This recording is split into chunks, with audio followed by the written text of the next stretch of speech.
Our next presenter, Yayun Du, is an assistant professor of electrical and computer engineering at Vanderbilt University.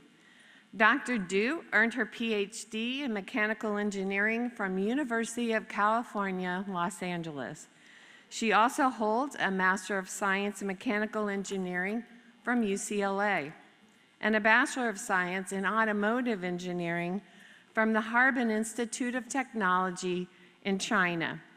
Her research focuses on developing wearable and implantable sensors for continuous health monitoring for the diagnoses of cardiovascular and neurological diseases, with designs adaptable to many and diverse populations.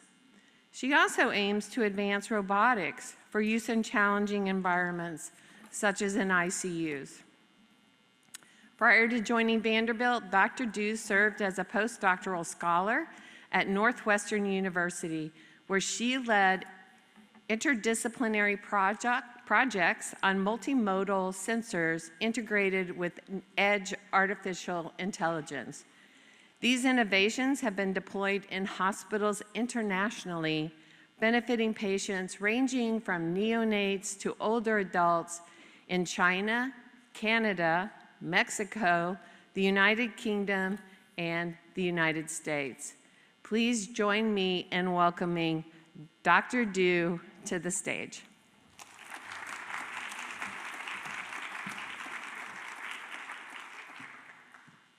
All right, thanks to Wiki for the warm introduction. Morning, everyone. I'm Yayun Du. I'm Assistant Professor of Electrical and Computer Engineering at Vanderbilt Computer Science, Vanderbilt Institute of Surgery and Engineering, Mechanical Engineering, and Biomedical Engineering. Thank you for the invitation. It's a pleasure to speak with the Will Coxon Innovation in Health Science Summit. Today, I'm going to talk about our research experience about from benchtop to bedside and to at-home monitoring, translating wearable technologies into real-world healthcare impact. Before we begin, so let me briefly introduce my lab. I lead the SymBioX lab at Vanderbilt University in Nashville, Tennessee. Our group develops human-centered bioelectronic systems for both wearable and implantable health monitoring. We work across multiple sensing modalities, including physiology and electrochemical sensing, and we explore how these technologies can support applications ranging from clinical monitoring to human-centered human-robot interaction. Ultimately, our goal is to translate engineering innovations into real healthcare impact. But to understand why these technologies are needed, it's very helpful to first look at how the human body actually functions physiologically. The human body operates through multiple physiological systems that function continuously and simultaneously. Neural signals such as EEG on the head reflects brain activity, cognition, and sleep states. Cardiovascular and respiratory dynamics, including the ECG or EKG, mechanical cardiac signals, SCG, which stands for seismograph, which capture the chest vibration induced by the heartbeats, PCG, which stands for phonocardiogram, which literally is like a digital stethoscope, but in a wearable form, and breathing. They capture heart function and cardiopulmonary regulation. Motor signals actually reveal behavior, mobility, while the biochemical and vascular signals provide insights into metabolism and circulation.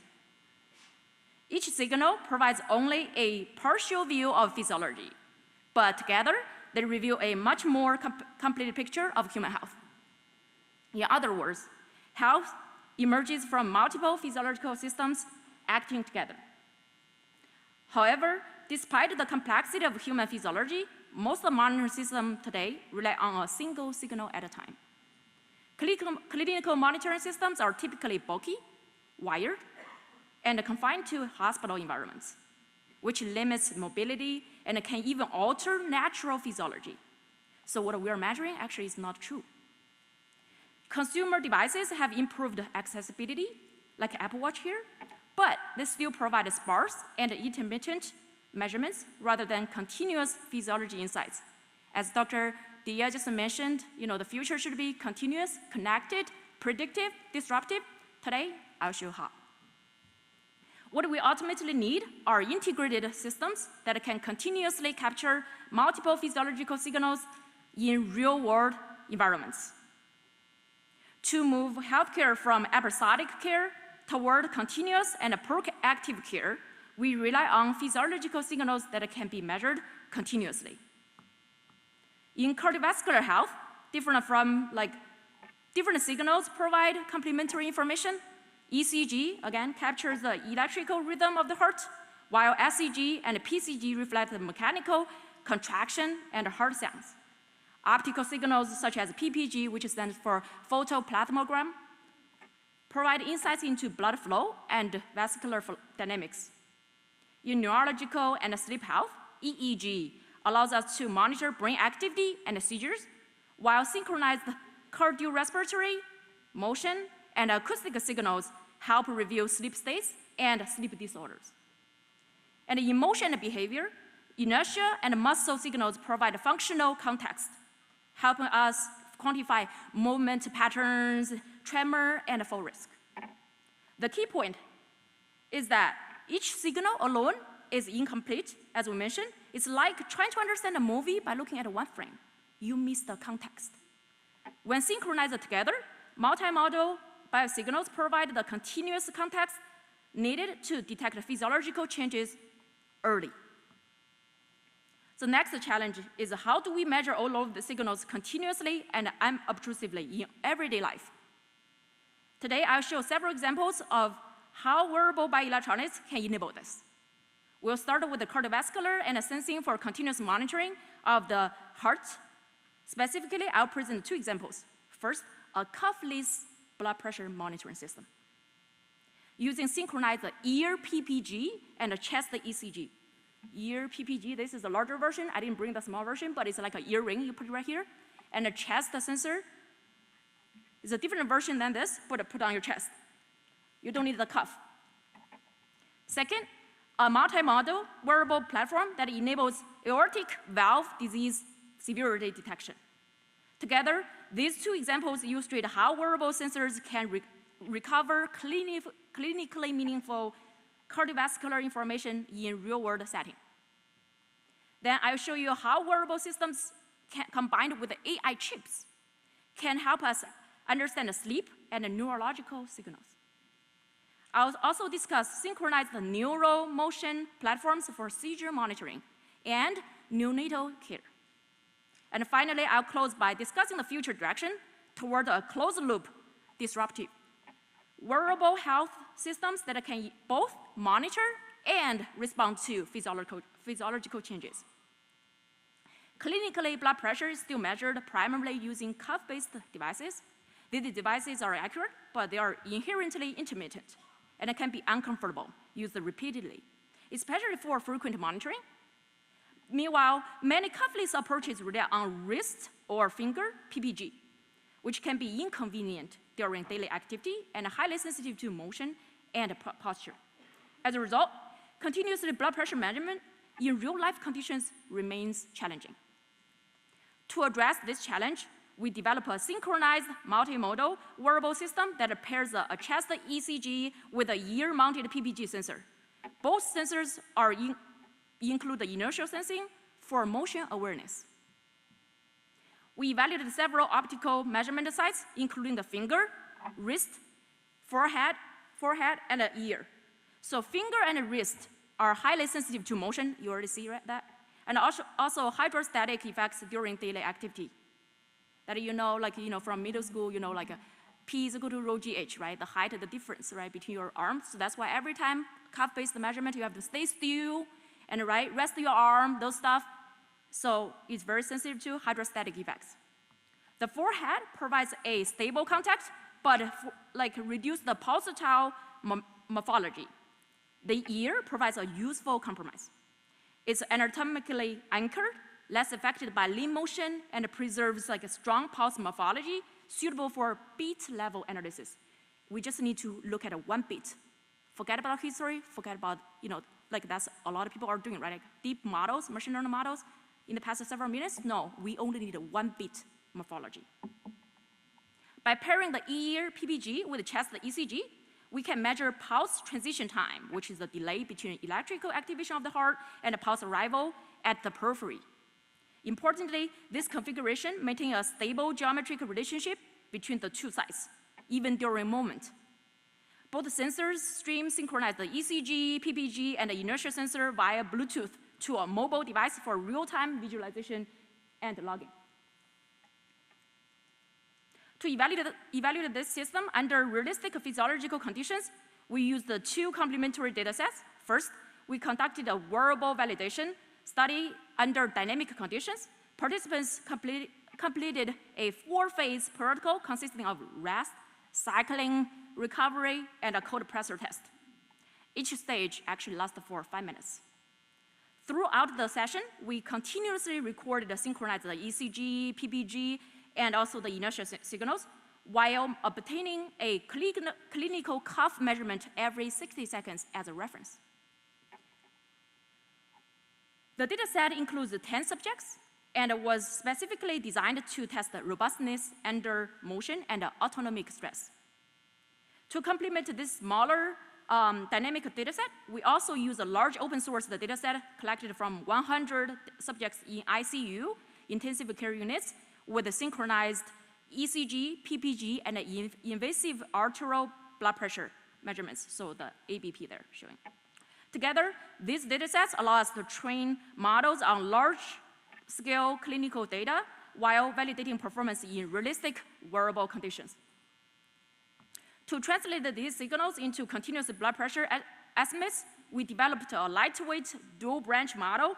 I wouldn't dig into so many details, but the key idea is actually for, again, beat-level inference and estimation of blood pressure.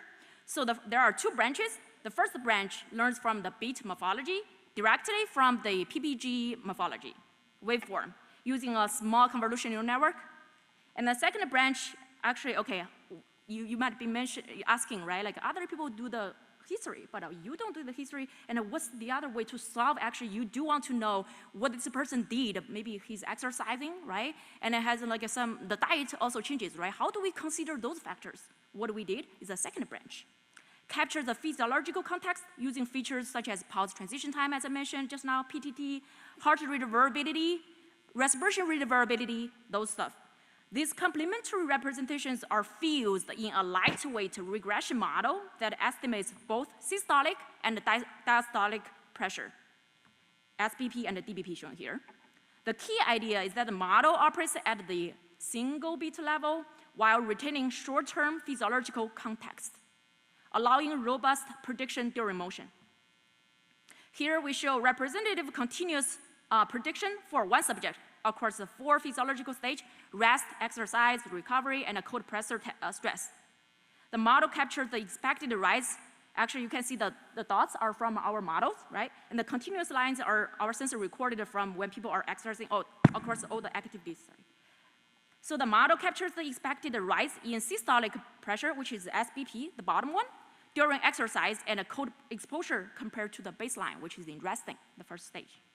Even during periods with higher motion, cycling, right, and autonomic variability, so the cold pressure test, the predictions remain temporarily aligned with the intermittent cuff measurements. We always compare our measurements against the references, right? What's going on in the hospital. Across subjects, we observe similar behavior with the systolic pressure, again, SBP, showing larger excursion than the DBP, which is consistent with the exercise physiology.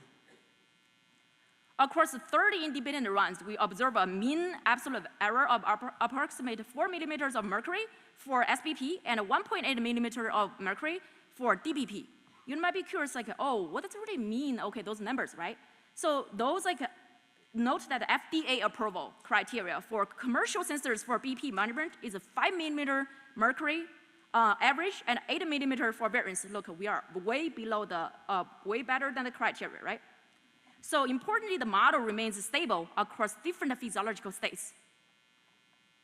And also, like, look for our preliminary data. Those are preliminary data, okay? So we are not saying, okay, we are ready to release the cuff-based method yet, but look at the preliminary data. It's already way better than the criterion.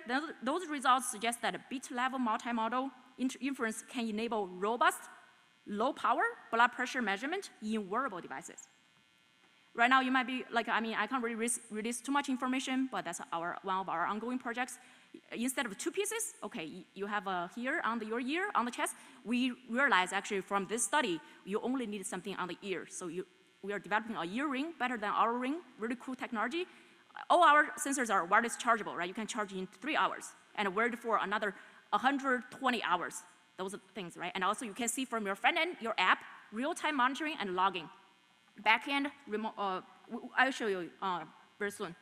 So beyond the blood pressure measurement, multimodal wearable sensing can also recover cardiac, mechanical, and timing signals and heart sounds that reflect a structural heart disease. Next, I'll show you how these signals can be used to monitor aortic stenosis severity. Here, we develop a multimodal wearable platform that records several complementary signals. I call it XCG, actually, because it includes 2 parts, EXG, which measure the EEG if you put on the head, right? ECG on the chest, EMG, the muscle, EOG, capture your eye movement, right? So this platform is designed to be lightweight, flexible, and suitable for long-term monitoring. More importantly, if you look at it, actually those are, it's very geometric adaptive. For example, we collaborate with the doctors. Oh, if upon the head, right? People have hair. So I don't like those long arms. I just need the gold cups. Okay, yeah, see, we can just cut the long arms we designed here, just solder the gold cups on there. And if I need the chest, on the chest to measure the heart rate variability, respiration rate, so breathing patterns, okay, you can keep those long arms. And if I need heart sounds, I can keep the one in the red circle, right, to capture is digital stethoscope, right? And you already see it's multifunctional and also geometrically adaptive, right? So, and also we collaborate with clinicians across 5 countries, right? So across like neurology, cardiovascular, rehabilitation, strokes patients, you know, and also the vocal health, also NICU, right? Neonatal intensive care units. So I don't remember how many times we find our sensor in the trash can because the clinicians are so busy, right? So as a designer, we have to make it robust enough when they pew harshly and put it on, it should last for hundreds of patients, right? So that's why actually one of our highlights as well. Overall, the key secret recipe for our lab is the hardware, firmware, software co-design. We always compare our product against the state-of-the-art commercial sensors. Our sensor realizes 5 times the life length per charge compared with the sensors with the same weight, same height, and also with the better signal quality. Here's a 10-second example signal, all raw snippet. The ECG captures the electrical activity of the activation of the heart, and then the SCG captures the mechanical vibration associated with the cardiac contraction. The PCG captures the acoustic events, such as heart sounds. Those are all raw signals you can see, very clean, right, without any filter. So by combining these signals, we can identify key cardiac timing events, including aortic valve opening and closing. These mechanical timing signals are traditionally measured only during ultrasound exams in hospitals, but now you can do at home. Here is the real-time signal recording from our sensor with aortic stenosis. I want to do the demo. You heard the heart sounds. It's like a lum-dum, lum-dum. That's your heartbeat, right? Your heartbeat will be associated with S1, S2, lum-dum. But that person has aortic stenosis, is lum-dum. There is actually blood leaking, right? So you can see from our signal, there beside those 2 peaks, you have some noise there. Depends on different types of the aortic stenosis disease, right? You could get like after S2 and also between S1 and S2, right? It will be lum-dum, right? Those things. And at the bottom, we see the real time, the doctors, okay, doctors are not engineers. I don't understand the details, right? But by looking those color here, the bottom, the red ones, stands for normal heartbeats. But all those highlighted colors at higher level is actually based on different locations, actually different frequency, right? It stands for example, aortic stenosis, tricuspid regurgitation, bicuspid regurgitation. Doctors can directly see from there. One important timing feature is acceleration time, which reflects the delay between the electrical activation and the peak mechanical acceleration. From the wearable ECG signals, we can extract this timing information, which is the left picture you see is from our sensor using the time frequency analysis. You can see from the white dashed line, and at that point is actually the acceleration time. And we then compare this measurement with the clinical Doppler echocardiography from the hospital on the right side, which is the gold standard for assessing valve function. Here's the detailed comparison. To evaluate the agreement, we compared the wearable-derived acceleration timing with the echocardiography across a cohort of patients with varying levels of aortic severity, aortic stenosis severity. You can see like control, mild, moderate, and severe AS, right? In the top panel, both wearable sensor and echocardiography show a clear progression of the acceleration time as disease severity increases. So if this person, the patients have worse, the severity of aortic stenosis, you see acceleration time is increasing, right? So the blend outline, like from the top bottom, that plot shows the very small bias between our sensor and the gold standard in the hospital and acceptable limits of agreement. Finally, the correlation analysis demonstrates a strong relationship between the wearable-derived timing and the echocardiography reference. These results suggest that wearable sensors can recover clinically meaningful valve timing information traditionally only obtained, can be obtained during ultrasound exams. This recently published in the top cardiac journals, JACC. We also investigated whether those wearable signals can also estimate another very important parameter, peak aortic velocity, another key marker of stenosis severity. On the left, we show the correlation between the wearable predicted velocity and the echocardiography reference. The relationship shows strong across the range of the disease severity. On the right, we translate these features into the classification task that distinguish, can we distinguish, what we care is actually, can we reduce the referral rate? So especially for those under-resourced areas, right? They don't have access to the doctors, but if you can know, when should I go to the hospital to see the doctor actually? We train the machine learning model be able to detect whether this person, you have AS or not, or you have mild AS or not. You have moderate, when you have moderate or severe AS, you have to go to the hospital. With accuracy, 86% right now. It's not only accuracy, it's robustness. It's a combined parameter, it's called AUROC. That one is comprehensive, but you can understand as accuracy, 89%, indicating strong separation between a lower risk and a high risk groups.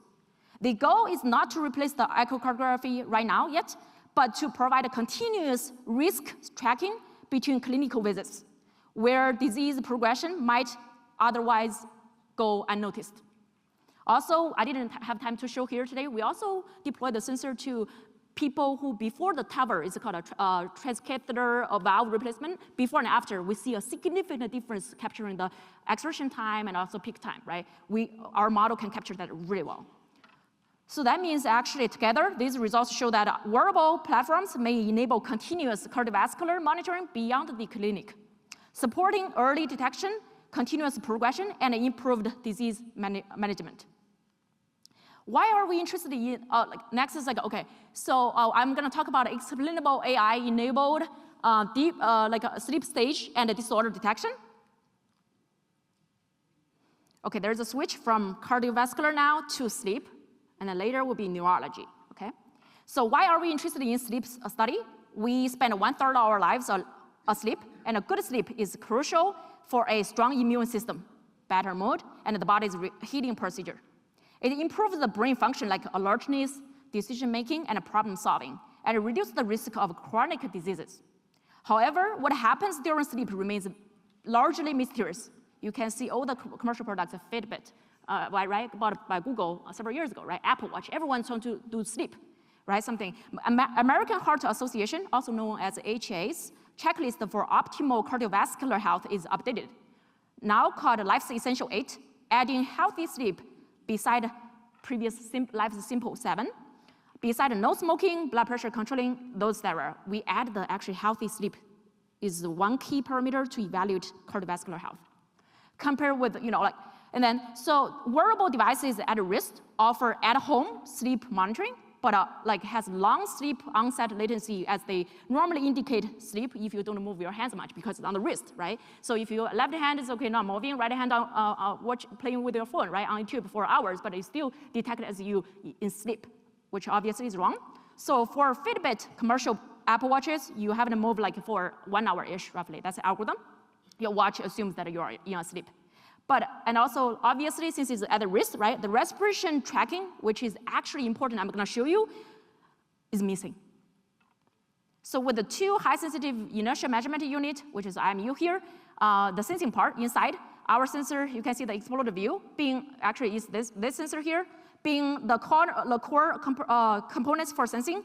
Well-encapsulated LMA is called a low-power mechanical acoustic sensor attached to the skin, can detect the activity under skin tissues and organs. We encapsulate the LMA with the silicon elastomers, again, biocompatible, and analyze its mechanical properties to keep stable performance after repeated peeling and bending.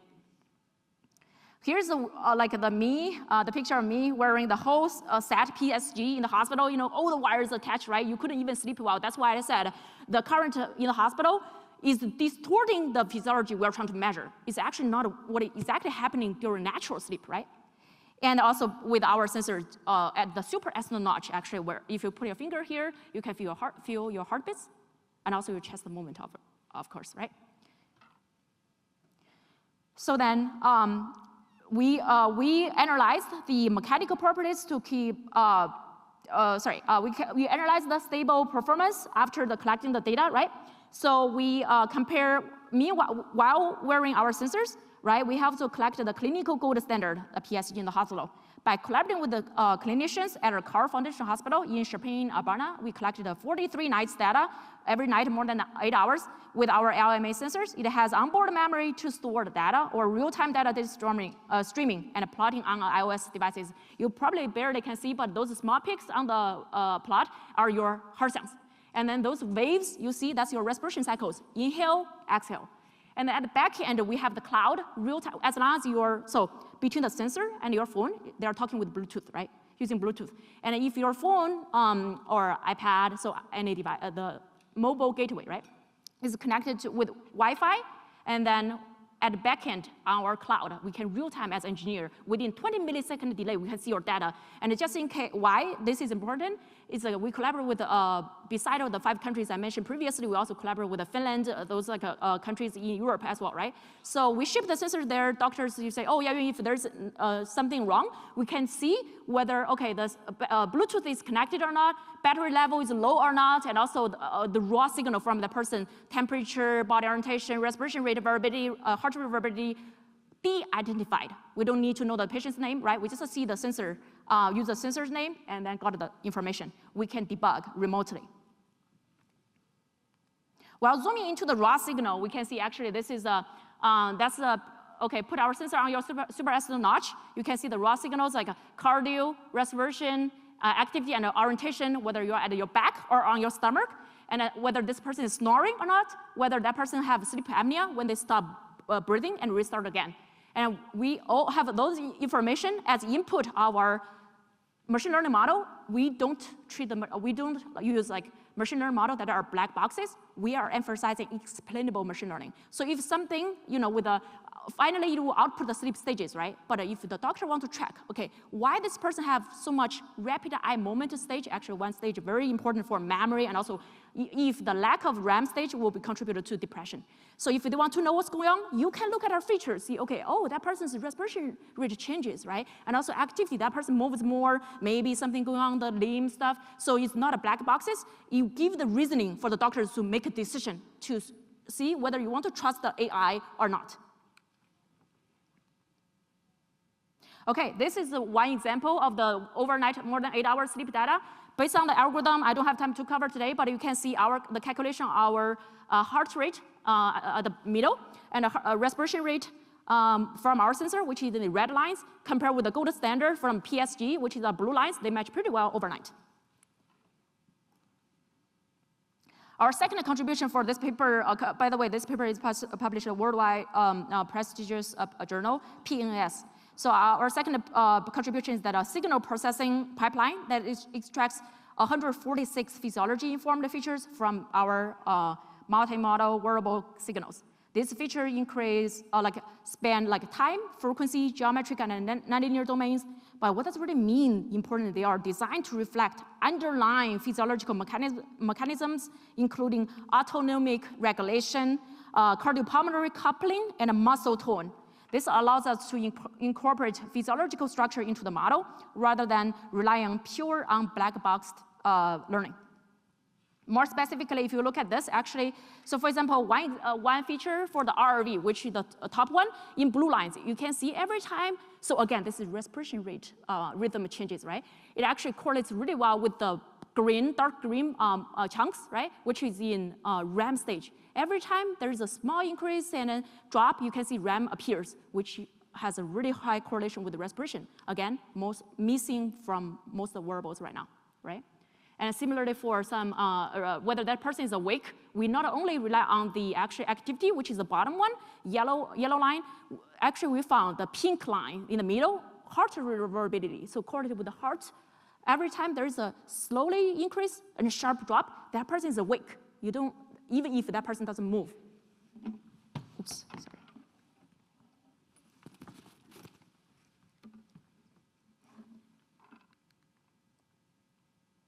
So these features are then input into our, this is very complicated. I'm not gonna cover this, but the whole point is that we design some, actually, you asked about questions about AI machine learning models, right, about training, right? So as researchers in this field, we should design as, again, instead of black boxes, we should do semantic mechanisms or like attention training to be able to make it explainable. Here we can see actually we rank the importance of these features, how much they contribute to the specific sleep stage detection, like a prediction, right? Positively, negatively. So we can see the respiration rate variability, RRV features marked in blue bars, contribute most to REM or non-REM stage differentiation, while the activity features marked in yellow lead the sleep-awake differentiation. According to our results, now we know that Active Watch at risk cannot monitor sleep stage well, as they do not even measure respiration information. That actually can contribute the result why Fitbit was bought by Google several years ago. And right after our paper publication, Apple Watch reached out to me and say, hey, can you be our consultant on the sleep study? Because last year, I'm gonna show next as well.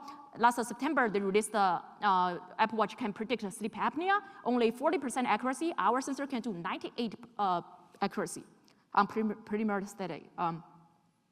Then we compare our sensor performance with all the existing commercial sensors, Apple Watch, Garmin, Oura Ring, anything you can name. We compare against them, you can see the red lines stand out, which are our sensor, the star, actually outperform them. When compared with the most recent sleep studies, not only, one sensor, but even other people are using multiple sensors, as I mentioned, maybe on the PBG, and also like ECG, and also maybe the belts, right, for the respiration. So we even compare with them, we can see our overall performance outperform them, not only one sensor, even as network, we outperform them. Why? Because again, it's a really, the core is combined, the hardware design, and also the feature engineering, and also the transparent machine learning models. But last but not least, I want to mention that, as I just mentioned, the sleep apnea that Apple tried to concur, right, or predict, right? So we convert those multimodal physiological signals into time frequency representation, and then use a lightweight convolution model to detect apnea events. The model operates on short windows and identified the segments directly from the patterns, right? So what we did actually, what I found really interesting, because that's actually also a very important thing, is like as designers, as Dr. Dia mentioned, that we really have to work with the clinicians, learn about the workflow, and know what's going on there. So what I noticed that when I saw the signals, every time before that person, the sleep apnea happens, so that person stops breathing, I realized there is always, you can see in the window, right, highlighted window, there's always a drop in the green line. So actually that makes sense. I start to think about why.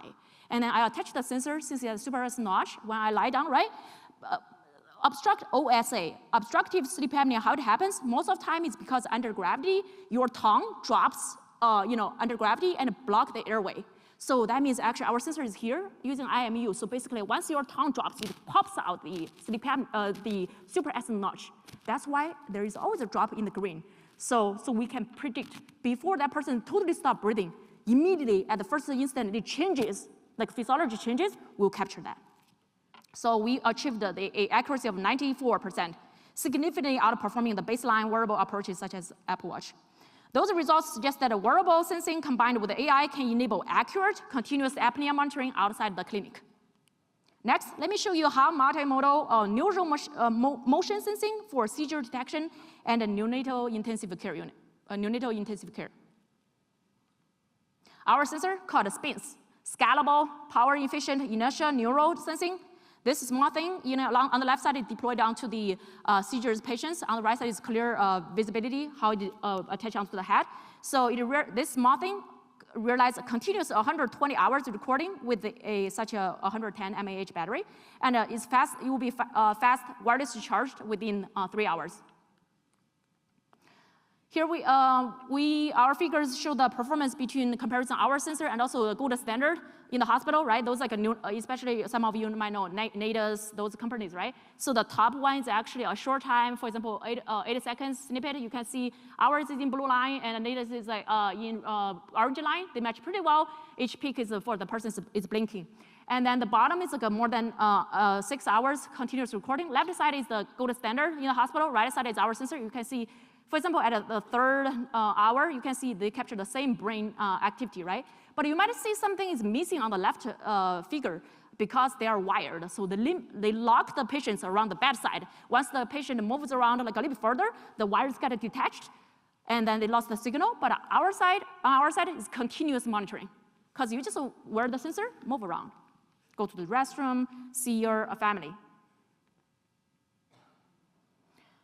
So we know that different EEG signals in different frequency. It shows it correlates to brain activities, right? For example, for most signals below 14 hertz or 12 hertz, it will be correlated more sleep, dreaming, or drowsiness, or at least not doing something cognitive heavy cognitive load activities, right? So what we did here is one example of 24-hour recording from a patient. You can see how clean the signal is. The top is the EEG in frequency domain. From those plots, you can see that person is in sleep or not. In deep, for example, at deep night, right? You can see that person is asleep, so the brain is in rest.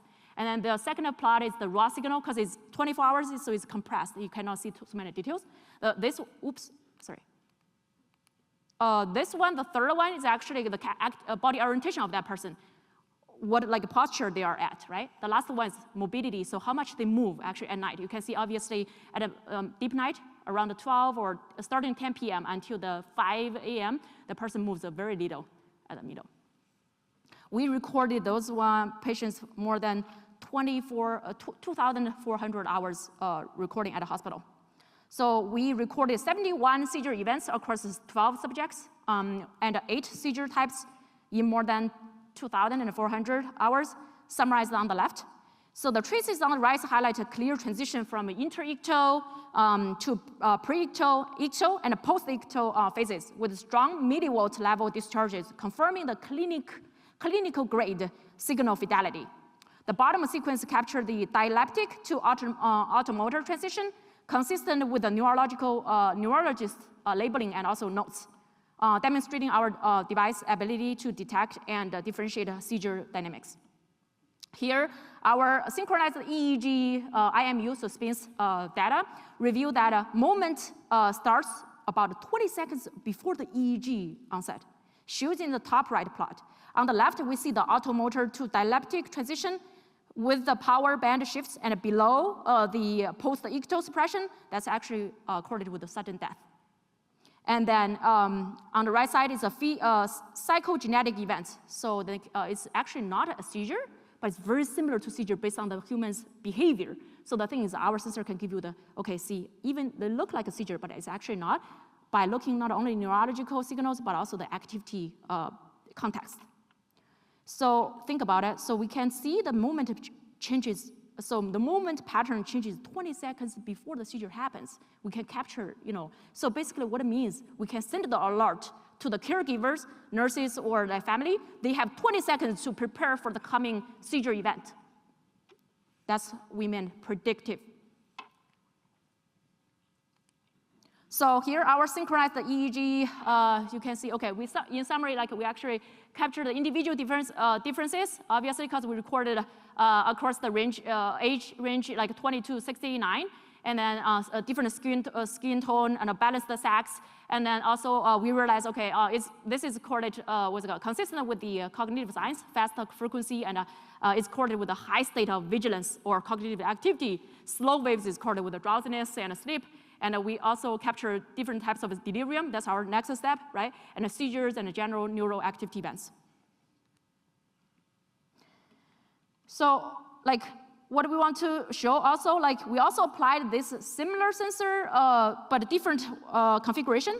This small thing, multi-channel EEG IMU sensor to NICU, neonatal intensive care units. Actually, because we got reached out by neonatologists, right? They said, okay, NICU is 20 to 30 years behind adult ICU, the treated care.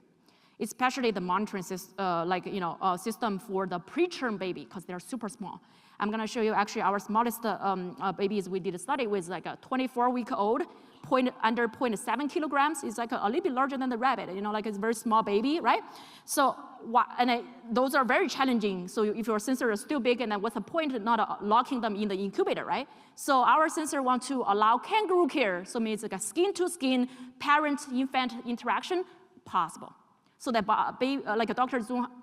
parents don't have to be worried, look miserable, standing by the incubator, couldn't do anything, right? But now you can touch your kid and then increase their neurological development, especially at the early stage, which is important for their neuroplasticity, right? You can change it, actually contribute to their, the research already shows that skin contact between the parent and infant actually contribute positively to that neural development. So why we do care about like a preterm, especially preterm babies? So about 1 in 10 babies in the US is born preterm, and those infants face much higher risks of brain injury and death. However, they can't communicate. The only feedback probably we get is crying, right? So neurological events go unnoticed during the cortical window of the brain plasticity. Our wearable neurological neonatal EEG platform, as you can see here, enables a continuous gentle monitoring to detect these events early and support timely intervention. Actually, we collaborate closely with the industry, 3M company, right?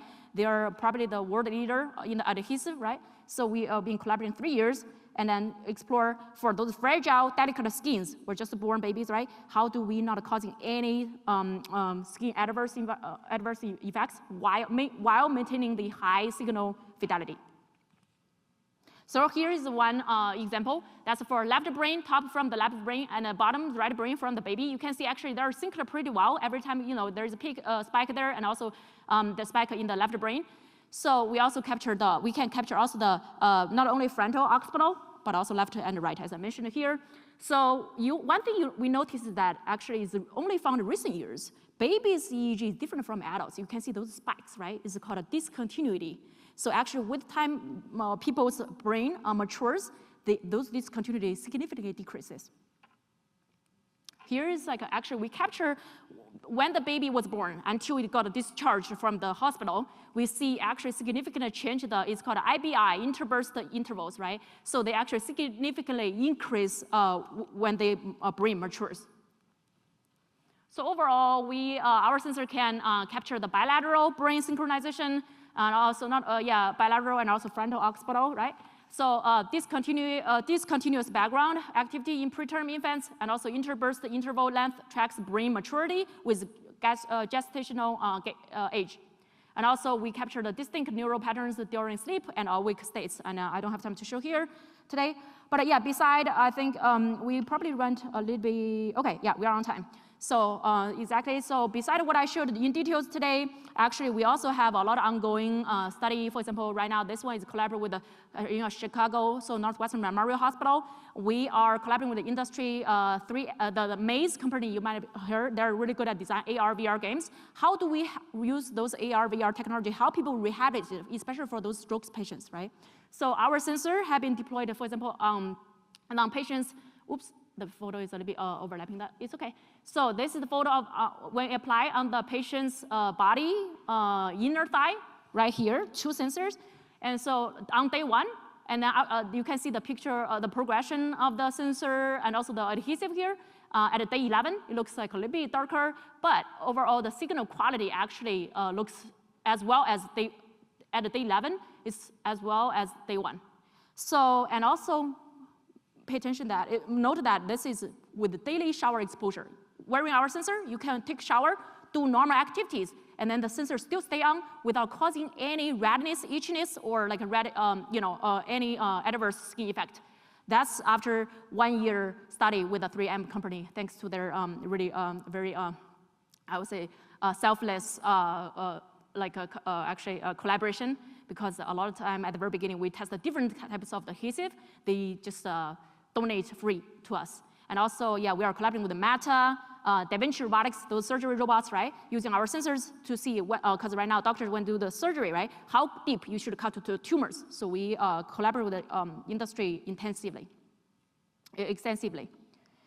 So beside wearable platforms, I don't have time to cover too much about implantable platforms, but we do have implantable forms for cardiovascular disease detection. Right now, at the early stage of the animal models, so the small sensor I'm gonna show you in this photo, different from the gold standard right now, like, right, they lock the animals inside the cage or inside them, right? Our sensor allows the animals move freely, and also it's battery free. There is no battery inside. I'm gonna show you that the small thing you're gonna see capture the body temperature is always default, right? In our sensor, in wearables as well. So body temperature, heart rate variability, seismography, respiration rate, respiration variability, body orientation, activity level, ECG. The small thing I'm gonna show you, this small thing actually enabled all of that. This is an exploded view of our sensor, and an animal can move in that cage wirelessly, freely, after you implant it inside. And then I'm gonna show you we record more than 3 months, right, continuously, and then that will contribute to a lot of drug tests, right, and then cancer treatment, those therapy, right? So, and also more importantly, the key challenge is that, okay, how do you confirm when you embed inside, right? How do you confirm the animals don't feel miserable? I mean, they will feel miserable anyways, but we want to, as engineers, we want to design, make their life better, right? And also, how do you confirm the electrodes don't move in the body, right? They're animals, they're every day super active. I was amazed that after the surgery, 10 minutes, the mice can climb up and down, you know, like it's so super active, it's totally different from human, right? So the thing is, like, they will bend their body. Right now, it's embedded on the body, right? They will bend their body. How do we make sure the Bluetooth still works really well after, you know, more than 3 months, right? So, so we did a significant engineering. I don't have time to cover today. But one thing is that to reinforce the contact between our electrodes and the skin, so the tissues under the skin, we had bioresorbable hydrogel. What does it mean? It means when we do the surgery at day 1, we implant our sensor. After 7 or 10 days, to 10 days, the hydrogel the adhesive are absorbed by the animal, and then actually force the electrodes grow onto the muscle or the tissue. So that's why. So we make it sure the signal quality is still high all over the study. So now we capture 98 days heart rate. And also, I zoom in a little bit. For 30 days, you see the respiration rate change, and also the temperature, the day and night shift, you can see, and also the activity level. Obviously, the rodents, right, are more active at night, right? So, so we did 100 mice, 30 rats, and 3 dogs. So, I mean, still, you see, still there's a long way to go in human. But next step, how do we integrate it with the pacemaker, and also those for human platforms. Okay, last but not least, I still want to mention that, as mentioned previously, we mentioned a predictive. Okay, we realize that, right? What about a disruptive? So the future of our lab is actually we are aiming for closed loop, clinically integrated wearable health systems. And then so in the past several years, we've been built and deployed such platforms over a network of collaborators across multiple countries, actually not only 5, but hospitals and labs spanning hundreds of participants from neonates to older adults. This deployment cover cardiovascular, neurological, and movement-related monitoring across settings like sleep, exercise, rehabilitation, and clinical care. And we closely interact with 3 startups, and we are going to have startups in the coming several years after, hopefully closer after my tenure, although we already got investors actually attention a lot recently. So across the examples I showed today, cardiovascular monitoring, neural sensing, rehabilitation, and biochemical sensing, the common theme is not just building new sensors, but building connected systems. Connected. Our goal is to move from isolated measurements forward, integrated, continuous understanding of physiology. We start with the multimodal sensing, electrical, optical, mechanical, and recently we have the electrochemical and metabolism, right? And also inflammation markers, right? And motion signals are captured in everyday environment through wearable and implantable platforms. These signals are synchronized and processed using lightweight explainable AI models that can run on device or at least near the patient, allowing us to extract meaningful physiological states that can inform clinical decisions, guide therapy, or adaptive interventions. Whether that's like a medication timing, rehabilitation feedback, or autonomous monitoring in vulnerable populations. So the vision is a closed loop framework: sensing, understanding, intervention, and adaptation, all operating continuously and seamlessly in real-world setting. The projects I showed today represent the pieces of those larger systems, and together they point toward a clinically integrated multimodal bioelectronics. To summarize, our group focuses on building integrated platforms that connect sensing, intelligence, and clinical translations. On the technology side, we develop wearable and implantable signals capable of capturing synchronized physiological signals across organ systems. On the modeling side, we focus on multimodal fusion, and energy-efficient AI can be deployed to the chips, right? So the patients can see actually the results at home. You don't have to send it to cloud, and we can send it to the cloud if necessary. But for example, some seizures or sudden death, we have to predict it, right? So the time delay should be small enough. That can operate continuously outside the clinic. And on the clinical side, we work with collaborators to translate those systems into application, ranging from cardiovascular disease and neural monitoring to rehabilitation and neonatal care. Ultimately, the long-term goal is to enable biosymbiotic systems, that's our lab name, SymbioX, right? Technologies that don't just measure the body, but interact with it, learn from it, and support personalized care over time. We're actively building on collaborations across sensing, AI, and clinical domains, and we are always looking for students and partners interested in this direction. Here's our lab website. You can just you can go there, check out our studies. Recently, we didn't really update here. Actually, that's a very cool. I'm very looking forward to that new technology. Everything is developed at Vanderbilt, because I've been at Vanderbilt 1.5 years almost. So we are really preventing falls. These not only detect falls. Right now, people have been trying years, right, to see, okay, how do we detect falls? Next step, right now, based on our technology already, we can predict falls. And next step is without the robots or the assistive equipment run to you or caregivers, we can prevent those people fall. But right now, I can't release much information, but only for those people who without neuromuscular, without a muscular problems. They have, healthy legs, but they might not have a really healthy brain systems, and also vestibular system. They cannot detect falls really well. Our sensor, everything can do it for you, correct it for you before you fall. We prevent you from falling.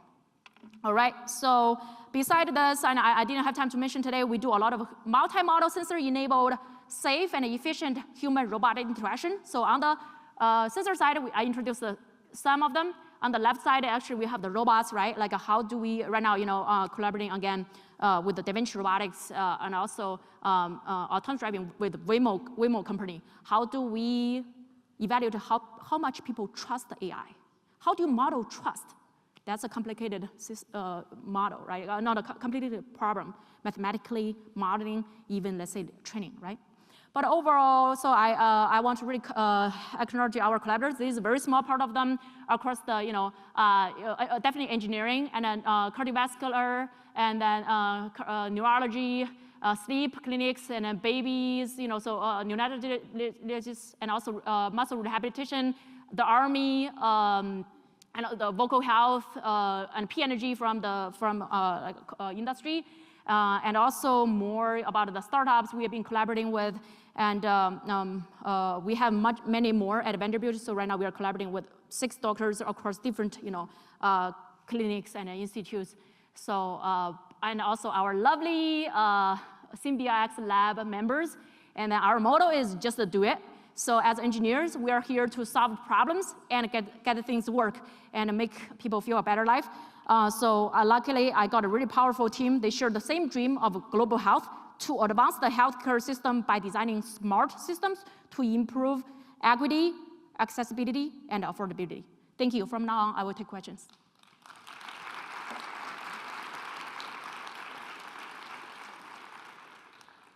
All right. Seems we got a bunch of interesting questions. First one, how easily removable are the chest blood pressure monitors in terms of radiology? Perfect question. Adding another monitor to the chest and could hinder the viewing of a chest X-ray. Yeah, that's right. So let me put it this way. So in the past, how we collected data was after people do the echocardiography, which is Doppler or MRI, right? So right now our sensor, because we use the magnetic, some parts inside the sensor are using magnetic sensing. So it's not compatible with the MRI yet. Although one neurologist reached out to us, actually see whether we can develop that. Right now we are really, our plates are really full, but in the coming several years, we do want to make MRI compatible systems, right? But overall, let's say, so what we did actually is a person finished their normal clinical visit, and then they stay 2 more minutes with the doctor, put our sensor on, and collect the data. That's actually what we did. So I would say we didn't do the really synchronized, right? A recording. So that means actually if we do the synchronized recording, our accuracy, our performance should be better, because right now it's like, that person already know he or she has what kind of level of severity, aortic severity, or in general, valvular disease, right? And then we record from our sensor, but we can predict the similar results, right? So, but yeah, so we haven't, if we continuously keep the sensor on the chest, yes, that will prevent, or at least hinder the accessibility for the radiology. But that's not what we aim for. At the very early stage, we validated our technology. And in the long run, we don't want you need the radiology anymore, right? So we want to use our users to use our sensor at home. So you just wear the sensor, move around. Dr. Du, we have time for one more question. One more question, okay. So second question, yeah. How home sleep studies have increased in population? Sorry, at home sleep studies have increased in popularity. And then, but uncovered, oops, that one disappeared because of voting, maybe it's like, so yeah, okay. So do any of your wearables alert someone to oncoming seizure for vocal seizures in a non-verbal autistic child? So what we did for seizures actually right now is more elder population. What we have, actually I have everything installed on my phone. We designed the app, right? We do send the notification. And actually it's very complicated subject when it comes to wearable technology, right? So people have been asking me, how do you really send the notification? Basically it's a better user interface, right? So we do, once we predict something, we will send the notification. Currently, we are still testing, so we'll send it to the doctors, caregivers, not to the patients yet. So that's actually yesterday with the lunch, actually, Dean, is saying, and also Dr. Dia saying, like, okay, how, for sure, in the future, we have to empower our patients, right, to learn about AI and also to decide based on the notification we send you. But early stage right now, we are sending the notification to the clinicians right now. And also, we haven't collected extensive data from babies on seizures yet. Although Montreal, we are collaborating with the Montreal Children's Hospital for next step. We already passed the Canada Health IRB stuff. I hope that answered your question. All right, thank you everyone.